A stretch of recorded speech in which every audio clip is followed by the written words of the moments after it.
8 সালে একটা বিধিমালা রাজুক কর্তৃক একটা বিধিমালা পাশ হয়েছিল। সেই অনুযায়ী সারা ঢাকা শহরে জমির মালিক এবং ডেভেলপার অন্যান্য বিভিন্ন লোকজন বিভিন্নভাবে ওই নীতিমালা অনুযায়ী বাড়িঘর করে আসছিল এবং দীর্ঘদিন থেকে এই চর্চাটা অব্যাহত ছিল, যাতে করে সবাই সমানভাবে জমির প্রয়োজনে যে যতটুকু ভবন যেভাবে হওয়া দরকার সেভাবে নির্মাণ করে যাচ্ছিল। মাঝখানে 2023 সালের সেপ্টেম্বরে একটি নতুন বিধিমালা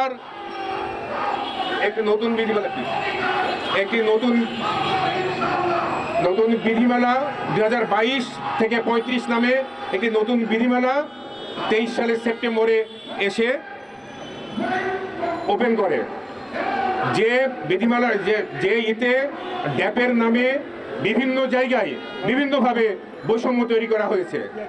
যে ড্যাপ ডিটেল এরিয়া প্ল্যান, এটা আমরাও চাই ঢাকা শহরকে সুন্দর করবার জন্যে এবং ঢাকা শহরকে বসবাস উপযোগী করবার জন্যে এই ড্যাপ অবশ্যই দরকার, ড্যাপকে আমরা সমর্থন করি। কিন্তু ড্যাপের নামে যে বিধিমালা সংশোধন করে যে বিল্ডিংয়ের উচ্চতা কমিয়ে দিয়ে জমির মালিকদের ব্যাপকভাবে ক্ষতিগ্রস্ত করা হয়েছে, আমরা মনে করি আমাদের প্রতি এটা স্পষ্ট বৈষম্য। আমরা এই বৈষম্যের অবসান চাই। আপনাদেরকে আমি বলতে চাই যে ড্যাপ করতে গিয়ে এলাকা ভিত্তিক কিছু ফ্লোর এরিয়া প্ল্যানের নামে এলাকা ভিত্তিক করা হয়েছে, যেটা এর আগে কখনোই ছিল না। এলাকা ভিত্তিক করতে গিয়ে ধানমন্ডি, গুলশান, বাড়িধারা, বনানী এইসব এলাকাকে সর্বোচ্চ সুবিধা দিয়ে ঢাকা শহরের বাকি প্রায় 80% এলাকার মানুষকে এই কমিয়ে দিয়ে, অর্থাৎ এই সুবিধা আমাদেরকে সুবিধা বঞ্চিত করা হয়েছে। এখানে কমানো হয়েছে এই কথা বলে যে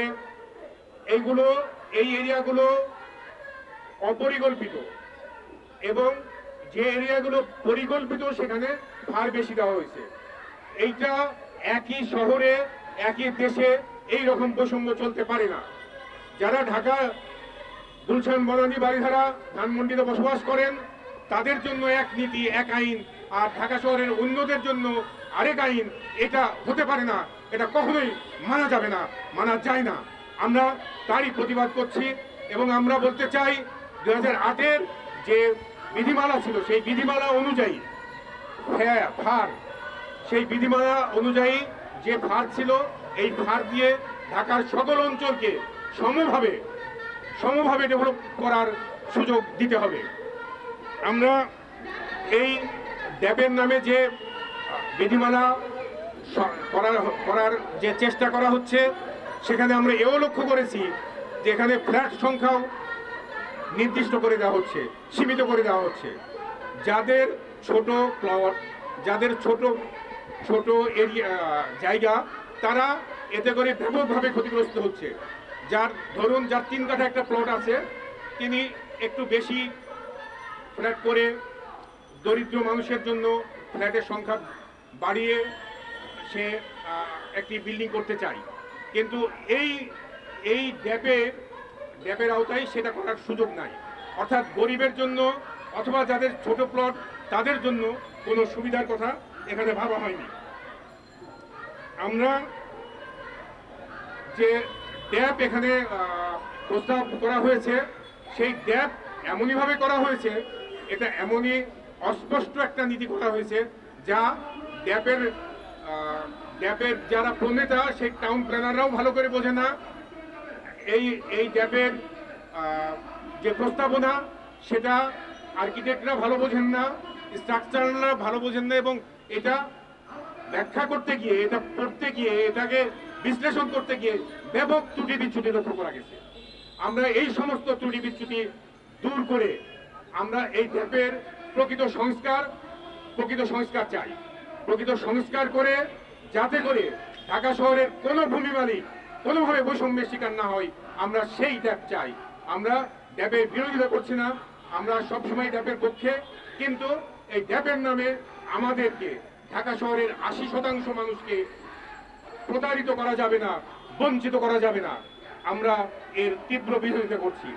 আপনারা জানেন এর আগে গত ৮ই ডিসেম্বর সিদ্ধা মিলনায়তনে আমরা একটি সংবাদ সম্মেলন করে এই ব্যাপারে বিস্তারিত আপনাদের কাছে বলেছি।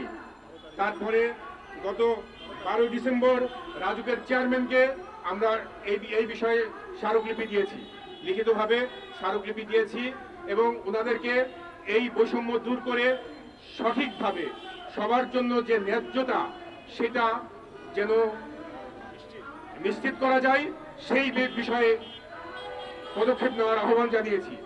রাজুক চেয়ারম্যান আমাদের কথা দিয়েছিলেন, তিনি বলেছিলেন আমাদের ডাকবেন, আমাদের সাথে বসবেন, আমাদের সাথে কথা বলবেন, কিন্তু তিনি আমাদের আর ডাকেননি, আমাদের সাথে বসেননি। আমরা শুনছি এই প্রস্তাবনা অলরেডি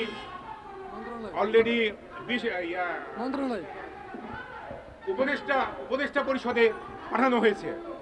আমরা রাজুকের এই ধরনের ছলচাতুরি এবং এই ধরনের ছলচাতুরির তীব্র নিন্দা প্রতিবাদ জানাচ্ছি, এবং আমরা এও বলতে চাচ্ছি আমরা খুব শীঘ্রই উপদেষ্টা কমিটির সাথে বসবো, ওনাদের সাথে আমাদের বিষয়গুলো নিয়ে তুলে ধরবো। উপদেষ্টারা নিশ্চয় আমাদের ঢাকা শহরের ৮০% লোকের যে মর্মব্যথা, যে মনের কথা সেটা বুঝবেন এবং ওনারা বিবেচনা করবেন, এটা আমাদের চাওয়া। এবং আমরা এর সাথে এও বলতে চাই আমরা প্রয়োজন হলে আমরা প্রধান উপদেষ্টার সাথেও কথা বলবো। আমরা এই বৈষম্যের অবসান চাই, এক কথায় এই বৈষম্যের আমরা অবসান চাই। এইভাবে একই দেশে একই শহরে এই বৈষম্য চলতে পারে না, আমরা চলতে দিতে পারি না। আরেকটা বিষয় আমি বলতে চাই, সেটা হলো যে এই প্রস্তাবনার পিছনে আরেকটা উদ্দেশ্য নিহিত আছে। আমরা বুঝতে পেরেছি উদ্দেশ্য নিহিত আছে এই জন্যই যে এই ড্যাপের এই আওতায় অনেক প্লট মালিকই বাড়ি করতে পারবেন না, ভবন নির্মাণ করতে পারবেন না। সেই জন্য এরা বাধ্য হয়ে এর রাজুকের অসাধু কর্মকর্তাদের দ্বারস্থ হবেন, এবং সেখানে ওই সমস্ত কর্মকর্তাদের কিছু আর্থিক সুবিধা লাভের জন্য এটা করেছেন আমরা মনে করছি, এবং তারা এই আর্থিক সুবিধা নিয়ে এই ভবন নির্মাণের বিভিন্নভাবে অনুমতি দিবেন। এবং এ ধরনের তথ্য আমাদের কাছে অলরেডি এসেছে। আমরা একটি জায়গার একজন 3 কাঠা জমির মালিকের সাথে কথা বলেছি, তিনি সম্প্রতি একটি প্ল্যান পাশ করিয়ে এনেছেন, 6 তলা প্ল্যান। তো ওনার যে এলাকায় ওনার প্লট অবস্থিত, তাতে আমরা এই ড্যাপের এবং এই বিধিমালায় বিশ্লেষণ করে দেখেছি যে 3 তলার বেশি কোনোভাবে উনি পান না, কিন্তু উনি 6 তলা কীভাবে পেলেন আমরা প্রশ্ন করলাম। উনি বলেছেন যে এটা টাকা দিয়ে আমাদের করতে হয়েছে। এখন আমি তো 3 তলা বিল্ডিং তো আমি করতে অনুমতি নিয়ে তো আমি 3 তলা বিল্ডিং করবো না আমার এই প্লটে, আমার তো 6 তলা লাগবে। আর আমার আশেপাশে সবাই 6 তলা করেছে, আমি কিন্তু 6 তলা পাবো না। তো সেই জন্যই আমাকেও একটু অন্য পথে তাদের সন্তুষ্ট করে, রাজুকের অসাধু কর্মকর্তাদের সন্তুষ্ট করে আমাদের এই প্ল্যান পাস করাতে হয়েছে।